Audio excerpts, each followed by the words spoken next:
इतने खतरनाक होते हैं कि अगर कोई इनकी आंखों में देख ले तो वो पत्थर का बन जाए। और एक सुनहरे बालों वाली लड़की जो किसी भी चीज को छूती है तो उस पर आग लग जाती है, इसीलिए वो हमेशा ग्लव्स पहन कर रखती है। एक बच्ची ऐसी होती है जिसके अंदर बहुत ताकत होती है, उसके अंदर 10 लोगों की ताकत है। एक बच्चा ऐसा होता है जिसके पेट के अंदर मधुमक्खियां रहती है। और एक लड़की ऐसी जिसके सिर के पीछे एक और मुंह होता है जिसमें बड़े बड़े दांत होते हैं। यहाँ पर एक बच्चे के अंदर ये भी शक्ति होती है कि वो अपने सपनों को दूसरों को दिखा सकता है। और एक बच्चा ऐसा जो मुर्दों को भी जिंदा कर सकता है। एक बच्ची ऐसी होती है जो किसी भी सब्जी को, फल, पेड़ को अपनी शक्ति से बड़ा कर सकती है। तो यहाँ पर जो भी बच्चे होते हैं इन सब के अंदर इसी तरह की अलग अलग शक्तियां होती है। और एब यानी कि जैकब के दादा को ये बात इसलिए पता होती है क्योंकि कभी वो भी इन्हीं बच्चों में से एक थे, यानी कि वो भी यहीं रहा करते थे, लेकिन किसी वजह से उन्हें यहाँ से जाना पड़ा। अब यहाँ पर जैकब उस लड़की से जिससे डर कर वो भागा था उससे पूछता है कि तुमने मुझे एब क्यों कहा। वो कहती है क्योंकि तुम बिल्कुल एब की तरह दिखते हो, जल्दी हमारे साथ चलो, कोई हमें देख ना ले, हमें काल चक्र में जाना होगा। मिस पेरेग्रिन्स ने हमें यहाँ तुम्हें लेने के लिए भेजा है क्योंकि उन्होंने तुम्हें पानी के शिप पर देख लिया था। दरअसल जैकब के पानी के शिप के ऊपर जो पक्षी था वो और कोई नहीं बल्कि मिस पेरेग्रिन्स थी। और अब ये सारे बच्चे जैकब को गुफा के अंदर ले जाते हैं। जैकब को कुछ भी समझ नहीं आता और वो गुफा से भाग जाता है और वो वापस उसी गेस्ट हाउस में जाता है जहां पर वो अपने डैड के साथ रुका हुआ है। और जब वो ऊपर जा रहा होता है तो यहाँ का मैनेजर बोलता है कि तुम कहाँ जा रहे हो। वो कहता है कि मैं अपने कमरे में। यहाँ का जो मैनेजर होता है, जो अब बदल गया होता है क्योंकि जिस मैनेजर को जैकब जानता था वो कोई और था, वो कहता है ये तुम्हें क्या कोई गेस्ट हाउस दिखता है। और वो जैकब के पास आते हैं। वो कहते हैं हमें तो ये कोई जासूस लगता है। जैकब कहता है कि मैं एक टूरिस्ट हूँ। और वो उसे पकड़ लेते हैं। वो कहते हैं जब इसे 2 फटके लगेंगे अपने आप ही सब कुछ सच बोल देगा। और तभी यहाँ पर हवा में गिलास, प्लेट्स अपने आप ही इधर उधर गिरना शुरू हो जाती है। ऐसा लगता है कोई उन्हें फेंक रहा है लेकिन कोई भी दिख नहीं रहा होता। और यहाँ पर सुनहरे बालों वाली लड़की आती है। वो जैकब को बोलती है चलो मेरे साथ, और वो उसे अपने साथ बाहर ले जाती है। और जाने से पहले वो दरवाजे पर हाथ लगाती है जिससे दरवाजे में आग लग जाती है। और इससे पहले कि लोग इन्हें पकड़ते हैं घोड़ा गाड़ी में यहाँ से निकल जाते हैं, जहाँ पर सुनहरे बालों वाली लड़की और वो लड़की जो हवा से भी हल्की है वो दोनों होती है। जैकब उन्हें कहता है कि तुम सब असली हो, यानी कि वो कहानी सच थी और मेरे अंदर भी शक्तियां हैं, इसीलिए वहाँ बार में चीजें अपने आप ही इधर उधर उड़ रही थी। तभी एक आवाज आती है। वो आवाज कहती है कि वो मैं था। दरअसल यहाँ पर वो लड़का भी होता है जो बिना कपड़ों के किसी को भी दिख नहीं सकता। और इसके बाद वो अपने कपड़े पहन लेता है। जैकब को यहाँ पता चलता है कि वो सन 2016 में नहीं है बल्कि आज तारीख है 3 सितंबर सन 1943, यानी कि वो टाइम ट्रेवल के थ्रू पास्ट में आ चुका है। इसीलिए जिस गेस्ट हाउस में रुका था वो गेस्ट हाउस नहीं है बल्कि वो एक बार है। अब जैकब को मिस पेरेग्रिन्स के पास ले जाया जाता है जो सब बच्चों की गार्डियन है, जो सब बच्चों का ध्यान रखती है। और वो जैकब को सब बच्चों से मिलवाती है। और यहाँ पर जो लड़की होती एमा, जो हवा से भी हल्की है, वो कभी जैकब के दादा इब्राहिम यानी कि एब से प्यार किया करती थी। लेकिन इसके बाद किसी वजह से वो यहाँ से चले गए और धीरे धीरे उन्होंने एमा के खतों का जवाब देना भी बंद कर दिया क्योंकि उनकी शादी हो चुकी थी और एमा का इससे दिल टूट चुका था। पर एमा का नेचर बहुत अच्छा होता है, इसीलिए जैकब से बहुत अच्छे से बात करती है।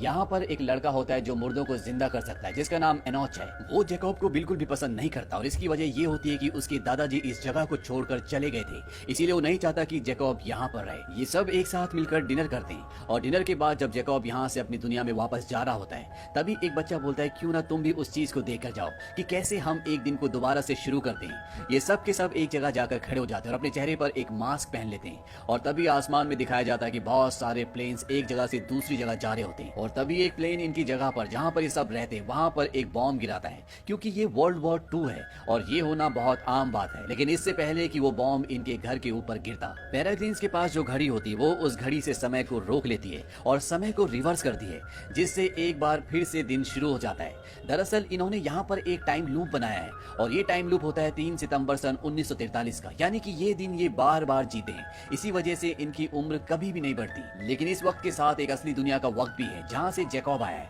यानी कि यहाँ पर 2 पैरेलल लाइंस एक साथ चलती है। एक वो लाइन जिससे जैकब आया और एक ये लाइन जिसमें ये एक ही दिन को बार बार जी सकते हैं। और ये टाइम लाइन 3 सितंबर सन 1943 से आज तक चली आ रही है। इसीलिए इस टाइम लाइन के अंदर जो भी है वो उसी उम्र में है जिस उम्र में वो सन 1943 में थे। और मिस पेरेग्रिन्स एक इम्ब्रिन है और इम्ब्रिन्स के अंदर ये शक्ति होती है कि वो पक्षी का रूप धारण कर सकते हैं और साथ ही साथ वो एक ही दिन को दोबारा शुरू कर सकते हैं। और उन्हीं की वजह से ये सारे बच्चे एक ही दिन को सन 1943 से आज तक बार बार जी रहे होते हैं। अब जैकब वापस अपने टाइम में आ जाता है, यानी कि सन 2016 में अपनी दुनिया में आ जाता है। और अपनी दुनिया में आने के लिए उसे गुफा से होकर आना होगा और इसी तरह से अगर वो 1943 में जाना चाहता है तो उसी गुफा से उसे गुजरना होगा, यानी कि ये एक तरह का रास्ता है।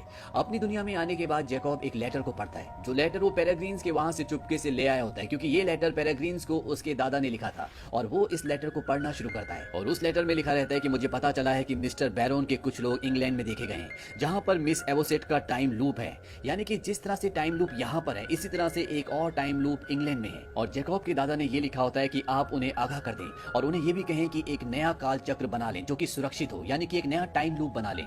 और अगले दिन जैकब इस लेटर को लेकर वापस उसी टाइम लूप में जाता है, यानी कि सन 1943 में, और वो मिस पेरेग्रिन्स को बताता है कि अगर मेरे दादाजी का खतरनाक लोगों से कोई वास्ता था तो मुझे ये बात पुलिस को बतानी पड़ेगी, क्योंकि उनकी हत्या हुई है। ये बात पेरेग्रिन्स को नहीं पता होती, लेकिन फिलहाल मिस पेरेग्रिन्स उसे कुछ भी नहीं बताती। और इसके बाद वो एमा के पास जाता है और एमा उसे एक जगह ले जाती है जहां पर मिस पेरेग्रिन्स एक बहुत बड़े जानवर को, यानी कि मॉन्स्टर को मारने के लिए तैयार होती है, क्योंकि ये दिन बार बार शुरू होता है और उन्हें पता होता है कि वो इस वक्त इस जगह पर आएगा और वो उस मॉन्स्टर को मार गिराती है। और ये सब कुछ जैकब देख रहा होता है और एमा उसे कहती है तुम उस मॉन्स्टर को देख सकते हो ना। जैकब कहता है कि हाँ। एमा उसे बताती है कि तुम्हारे अलावा उसे कोई भी नहीं देख सकता और यही शक्ति तुम्हारे दादाजी के अंदर भी थी। जैकब कहता है कि मेरे अंदर कोई शक्ति नहीं, मैं तो एक आम इंसान हूँ। एमा उसे कहती है कि अगर तुम एक आम इंसान होते तो तुम कभी भी इस टाइम लूप के अंदर आ ही नहीं पाते, क्योंकि इसके अंदर कोई भी आम इंसान नहीं आ सकता। इसके बाद जैकब मिस पेरेग्रिन्स के पास जाता है और वो अब पूरा सच जानना चाहता है। मिस पेरेग्रिन्स बताते हैं कि तुम्हारे जन्म के साथ ही मुझे पता था कि तुम्हारे अंदर शक्तियां हैं और तुम्हारे दादाजी को भी पता था, लेकिन वो तुम्हें तुम्हारे 18वें जन्मदिन पर ये सब कुछ बताने वाले थे, क्योंकि वो चाहते थे कि तुम्हारा बचपन आम बच्चों की तरह गुजरे, जो कि तुम्हारा गुजरा भी। मिस पेरेग्रिन्स जैकब को एक किताब दिखाती है। वो कहती है कि ये हमारा इतिहास है। बहुत साल पहले हम में से कुछ ऐसे लोग थे जो टाइम लूप में रहते रहते थक गए थे और उनका ये मानना था कि इम्ब्रिन की शक्तियों से वो टाइम लूप के बाहर भी अमर रह सकते हैं, यानी कि बिना टाइम लूप के भी उनकी उम्र नहीं बढ़ेगी। और इन्हीं में एक आदमी होता है मिस्टर बैरन। मिस्टर बैरन और उनके चमचों ने एक इम्ब्रिन को पकड़ लिया, क्योंकि वो उसकी शक्तियों का इस्तेमाल करना चाहते थे, वो अमर होना चाहते थे। लेकिन जब उन्होंने इम्ब्रिन पक्षी के साथ एक्सपेरिमेंट किया तो इसका असर उन पर बहुत बुरा पड़ा। वो सब के सब अदृश्य मॉन्स्टर में बदल गए और बैरन ने कुछ सालों बाद इसके असर को खत्म करने का तरीका ढूंढ लिया। उसे पता चला कि जिन बच्चों के अंदर शक्तियां होती है, अगर वो उन बच्चों की आंखें खा ले तो वो दोबारा से इंसानियत प्राप्त कर सकता है, यानी कि वो दोबारा से इंसान बन जाएगा। इसीलिए बैरन ने अपने लोगों के साथ कई टाइम लूप्स पर हमला किया जहां पर वो बच्चे रहते थे जिनके अंदर शक्तियां थी। उसने उनकी आंखें खाई और इसके बाद वो एक बार फिर से इंसान बन गया। लेकिन बैरन अब भी टाइम लूप्स पर हमला करता है, क्योंकि वो अपने दोस्तों की मदद करना चाहता है। अब जिस तरह से मिस पेरेग्रिन्स एक इम्ब्रिन है, इसी तरह से दुनिया में बहुत सारे इम्ब्रिन्स हैं जिनके अपने अपने टाइम लूप्स हैं और उनके साथ कई बच्चे रहते हैं। एक इम्ब्रिन यहाँ पर भाग के आई होती है जिसका नाम होता है एवोसिड, और एवोसिड मिस पेरेग्रिन्स को बताती है कि उन हॉलोज ने, उन अदृश्य दैत्यों ने जो बच्चों की आंखें खाते हैं, मेरे टाइम लूप को ढूंढ लिया। वो बहुत सारे थे, मैं उनका सामना नहीं कर पाई, इसीलिए मुझे अपनी जान बचाकर यहाँ पर आना पड़ा। मिस पेरेग्रिन्स कहती है कि तुम चिंता मत करो, तुम यहाँ पे सुरक्षित हो। वो कहती है कि कोई भी सुरक्षित नहीं है, उन्होंने मेरे टाइम लूप पर मशीन लगा दी है और वो यहाँ पर कभी भी पहुंच सकते हैं। और वो उस एक्सपेरिमेंट को दोबारा करना चाहते हैं जो पिछली बार नाकामयाब हो गया था, जिसमें वो लोग हॉलोज यानी कि अदृश्य दैत्य बन गए थे। और इस बार एक्सपेरिमेंट में वो और भी ज्यादा इम्ब्रिन्स का इस्तेमाल करना चाहते हैं। और अब मिस पेरेग्रिन्स बोलती है कि हमें जगह छोड़नी होगी और यहाँ से सब जाने की तैयारी करते हैं। लेकिन जैकब इनके साथ नहीं जाता, वो वापस अपने टाइम में चला जाता है। और जब वो अपने टाइम में जाता है तो वो देखता है कि वहां पर एक आदमी को ठीक उसी तरह से मारा होता है जिस तरह से उसके दादाजी को मारा था। और वो ये समझ जाता है कि वो हॉलोज यानी कि अदृश्य दैत्य यहाँ पर आ चुके हैं और वो ये बताने के लिए मिस पेरेग्रिन्स के पास जाता है। लेकिन उसके पीछे पीछे एक आदमी आ जाता है जो आज ही इस शहर में आया होता है। और जब जैकब देखता है कि वो भी गुफा के अंदर आ गया तो वो समझ जाता है कि ये कोई आम इंसान नहीं है। वो उसे पूछता है क्या तुम भी एक पेक्यूलियर यानी कि एक अजूबा हो?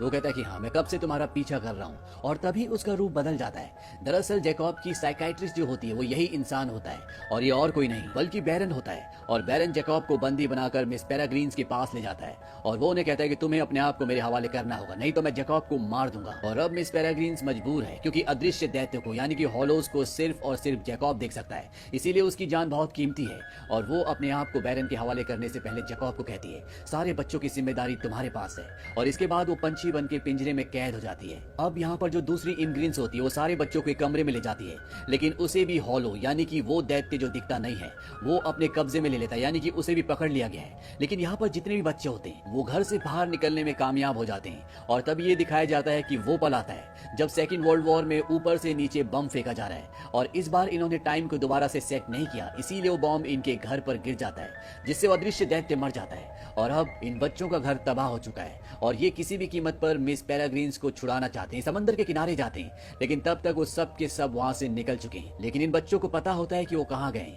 इसीलिए पानी में डूबा हुआ एक शिप जिसके अंदर बहुत सारे मुर्दे यानी कि कंकाल भी होते हैं, एमा अपनी शक्ति से उसे ऊपर ले आती है और ये सब के सब उस शिप पर बैठकर ये उस जगह तक पहुंच जाते हैं जिस जगह का नाम ब्लैक पूल है, जहां पर मिस पेरेग्रिन्स को और बाकी इम्ब्रिन्स को इन लोगों ने बंदी बनाकर रखा है। सबसे पहले एमा उस जगह पहुंचती है जहां पर एक्सपेरिमेंट करने वाले होते हैं और वो बैरन को और उसके लोगों को धमकी देती है कि मिस पेरेग्रिन्स को और बाकी जितने भी इम्ब्रिन्स पक्षी तुम्हारे पास हैं उन सब को छोड़ दो, नहीं तो तुम्हारे लिए अच्छा नहीं होगा। हम पहले तुम्हारे एक अदृश्य दैत्य को यानी कि हॉलो को मार चुके हैं। बैरन को इस बात पर गुस्सा आता है। वो अपने 4 अदृश्य दैत्यों को और अपने साथी को उनके पीछे भेजता है। हालांकि उन अदृश्य दैत्यों को कोई भी नहीं देख सकता, लेकिन उन्हें उन्हें जैकब देख सकता है और जैकब की मदद से, और यहाँ पर वो लड़का जो मुर्दों को जिंदा कर सकता है, शिप में जितने भी कंकाल होते हैं उन सबको जिंदा कर देता है और वो सारे के सारे कंकाल उन अदृश्य दैत्य को मार देते हैं, क्योंकि यहाँ पर जितने बच्चे होते हैं उन सब ने उन अदृश्य दैत्य के ऊपर बर्फ फेंकी होती है, जिसकी वजह से सब उन्हें अब देख सकते हैं। इन सब का खात्मा करने के बाद ये सारे बच्चे उस जगह पहुंच जाते हैं जहाँ पर मिस पेरेग्रीन्स और बाकी के इम्ब्रिन्स हैं।